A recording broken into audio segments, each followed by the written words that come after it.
And we are here at the Yin-Yang Festival. I am here interviewing Alyssa V, who is doing a talk and an interview today about that talk called Embodying the Self. She is a human design person, which I know about, but she's doing a lot of other stuff too. So I'm just going to ask her some questions. So would you like to introduce yourself now that you have been interviewed? Sure. Tell us about yourself. Hi, I'm Alyssa V. I am the owner and founder of Rising Phoenix Intuitive Wellness. I'm a former therapist and active embodiment and reparenting coach. I'm also a human design integrative analyst. All of that just means that I really like reading human design charts and helping people learn how to embody them and reparent themselves. May I ask your background in therapy? Yeah, I have my licensed master social worker degree and my MSW.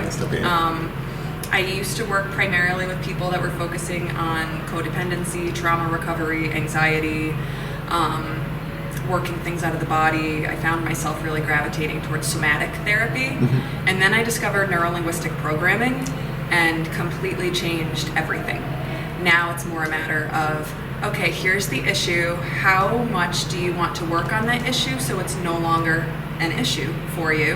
And how quickly would you like to work?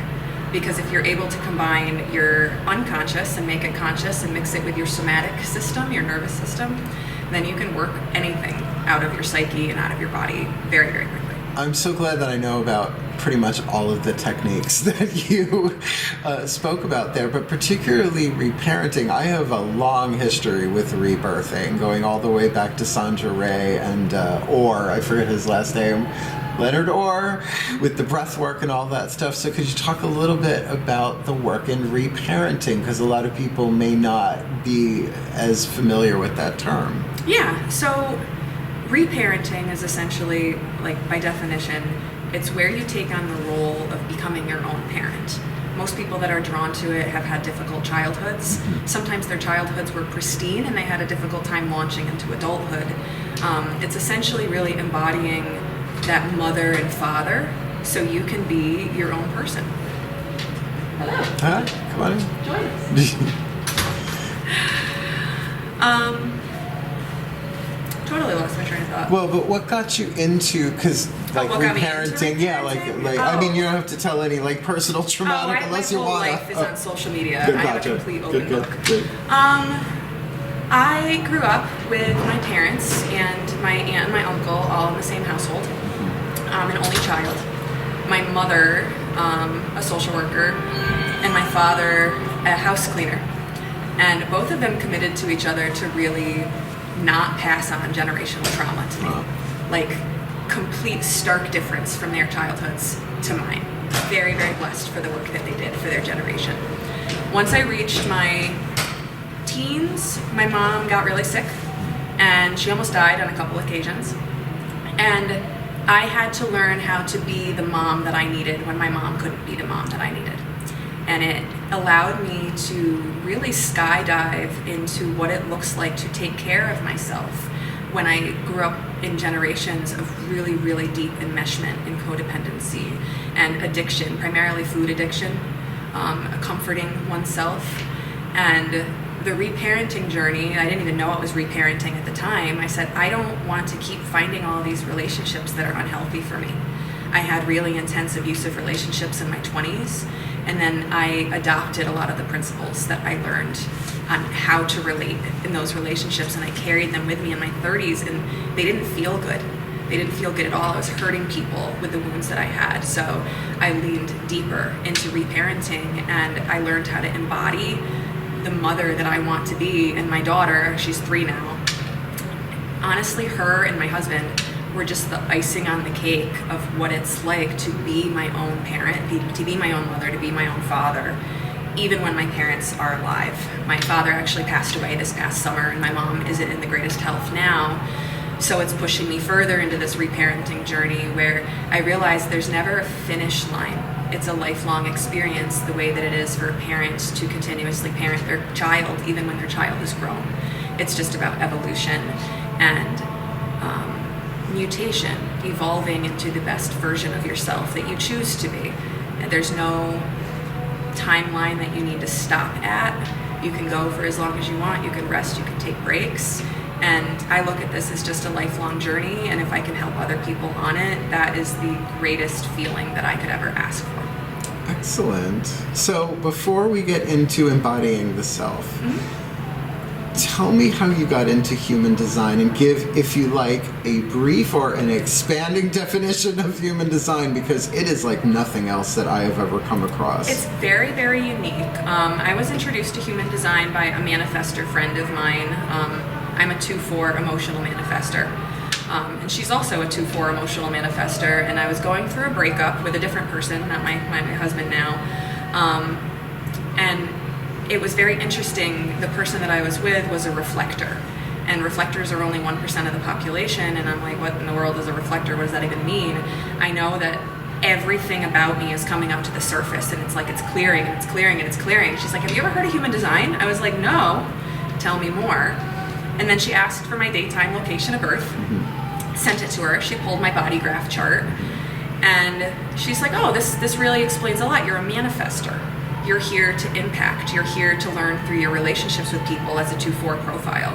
You're here to kick off of things and leave, and that's where people are going to feel the biggest impact from you. And I was like, oh my God.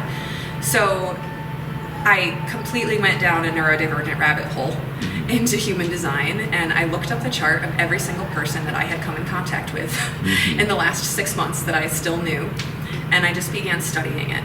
And then I started incorporating it into my therapeutic practice and with my clients. And then I started doing shows where I'm doing readings of human design. And essentially the way that I like to describe it is it's like astrology on steroids. I was going to ask you, because usually when people ask for your date of birth, the time, the location, that's a setup for a natal chart. Yeah. But talk about some of the other components in there, because I believe the I Ching is in there. Yeah, the I Ching, the Kabbalah, and the chakra system, along with astrology. It's very synthesized, so all of these different individual modalities into one very powerful thing. It is, and it's different from any other aspect of healing or tool for healing that I've ever really seen. So I look at it as your energetic blueprint, and by blueprint, I mean more the way that you come out. No one is going to be exactly like their human design chart, because we're all susceptible to conditioning, which is outside energy coming in that we take in and pretend like it's ours, for better or worse. Sometimes that results in feelings like anger or frustration or bitterness, or disappointment, and other times it gives us an opportunity to clear out what doesn't belong to us, so we can sink into really intense, deep feelings of peace and satisfaction, success and surprise. One of the things that I really like about human design is, even say twins, where you're born at the same exact time, your charts look identical, because of the conditioning that each person uniquely experiences, they will still be completely different people, which is why I call it a blueprint. Yeah. So it's just the basis, and everything else kind of goes on top of it. I know I gave you my info, but I figured we all had a busy week. But I forget the type that I am, but I know I am second chakra and third chakra dominant. I think I whoa! Let's do now that. I'm interested. Now I'm so interested. Good. Let's see, did I? I did not. I can, if you would like me. Oh, well, we could do that later. Okay. We could do that I on would camera. love to. But maybe another time we could do it on camera. That could would be fun too. We're both local. So your topic for today is embodying the self. And obviously, with just what we've covered so far, obviously you're a healer. Obviously you are manifesting something that not a lot of people know about, particularly in conjunction of all the different modalities moving forward as one person in one service. So why did you choose the title Embodying the Self for today? So to be honest with you, I'm on a path of full embodiment. When I was pregnant with my daughter, over 3 years ago now, I physically felt her energy pushing things out of my body. And I realized that all of my energy was like shooting outwards and upwards and dysregulation, and then I had a really, really difficult time postpartum. I'm a new mom, not anymore, sort of seasoned. But I didn't know how to handle this little person's energy around me all of the time. And then I realized that I'm really activated by things that I've experienced in the past, so my nervous system was haywire. So I started really tuning into how I can regulate my nervous system, and the answer that I kept coming to was embodying who it is and what it is that I want to be. If I just keep embodying the thing that I'm growing into, the growth won't feel painful. It won't feel like I'm some cat in a bathtub trying not to get wet and scared and clawing on the porcelain. It'll be more of a surrender and slipping into the forward movement that I am manifesting and I'm catalyzing for myself. It's not so much about becoming anything, it's about being. And then you'll find out who you become simply by being who you are. It's beautiful. I mean, you're giving, what's the word I'm looking for? Quite the service package. I cultivated a methodology that I coined healing by design. And it's all of the modalities that I have utilized that is so custom tailored for each individual person. The energy that I put in it is like I'm creating a baby.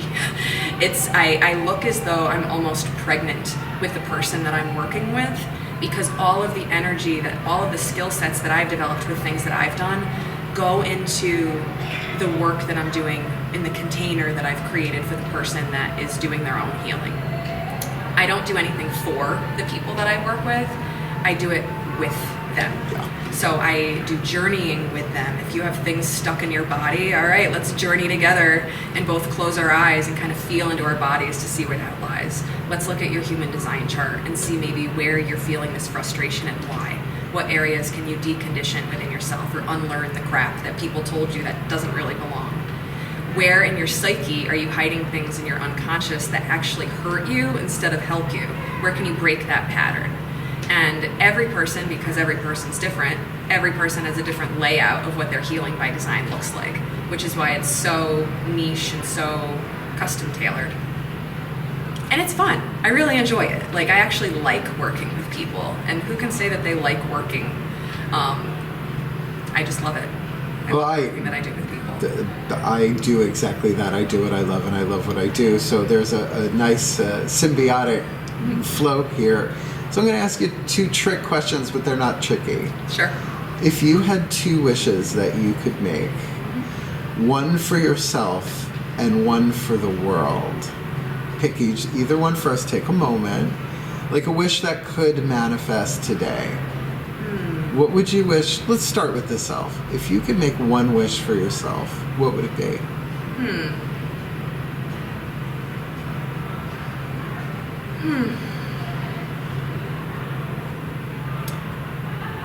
I would wish that I can peacefully and comfortably embody who I am without worrying about what other people think. Rock. Your wish for the world. The same, but better. To recognize their own power and that they really don't need anyone else outside of themselves to learn who they are. That's beautiful. So now, as we have to do, because it's online law, how can people find you? Where can people find you? Where can people find me? I love when people follow me on social media. Alyssa Van Bramer. You might be able to type in Alyssa V. Oh yeah, I'll be able to. Rising you Phoenix give me your Intuitive info. Wellness. Yeah. Or my website at risingphoeniciw.com. Great. And what are you doing today at the expo? So I'm doing human design readings and oracle card readings. I rarely get to do oracle card readings. It's kind of fun to be a little bit more like right-brained and whimsical, but also still grounded, and of course doing human design readings where I'm initiating people into the human design system and how they can use that in their lives, as well as breaking down what neuro-linguistic programming is. Yeah. Because it's a kind of a scary word, like neuro-linguistic programming. Oh my gosh, I'm programming something. Well, we are. We're always programming ourselves. Well, yeah, I mean, and it's not new. NLP is like really, really old. So more people I find are familiar with EFT, emotional freedom technique, which is sort of a distant branch from NLP. So is there anything you would like to say to the people in the world before we conclude this interview? I guess my biggest thing is, if you're hearing information that feels unsettling in your body, allow yourself to feel where it feels unsettling, and allow your mind to potentially unpack why it feels unsettling, because so often we run from things that are different, or we attack things that are different. And I feel like if we really want this peace contentment, satisfaction in the world, then we need to stop running and just allow it to either wash over us or recognize that it's not for us and we need to walk away. Well, with the entrance of some plates on a car going behind you, I think we're going to conclude this. And thank you so much, Alyssa V, for being here today. And I hope to run into you again at the next festival expo that Gem does here. But again, we are at the Yin-Yang Festival here at the Saratoga City Center, and it's a real honor and a pleasure to meet you. Hail, farewell, and blessed, blessed be. Thank you.